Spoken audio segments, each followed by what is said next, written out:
Се намалуваат увозните давачки за овошјето и зеленчукот, се зголемува и квотата за увоз на јужно овоше. Од утре со 10% ќе се царинат кромидот, празот, карфиолот, брокулата, морковите, тиквичките. Само за пример, давачките на овие производи се движат од 30 до 65%. Ваквата одлука ќе важи до крајот на февруари идната година. На 10% се намалува царината и за доматите, краставиците, благите и лутите пиперки.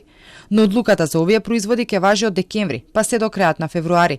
За овие продукти царинските давачки се движат од 50 до 65%. Инаку сите овие производи кои се увезуваат од земји членки на ЦЕФТА, односно од Албанија, Косово, Црна Гора, Молдавија, Србија, Босна, се внесуваат без царина. Со тоа, ваквата одлука за намалување на царината на овошето и зеленчукот важи за увозот од државите од ЕУ и сите други останати земји. Исто така се донесе и одлука да се зголеми квотата за увоз на портокали, лимуни, мандарини.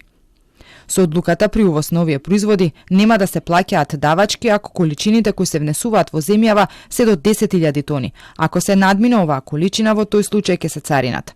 Оваа одлука ќе важи до крајот на декември. Владата со нов обид да го ублажи ценовниот шок кој се случи во текот на летото. Со претходната мерка за гарантирани цени на 10% се намалија цените за одредени производи во споредба со оние кои биле на 1 август.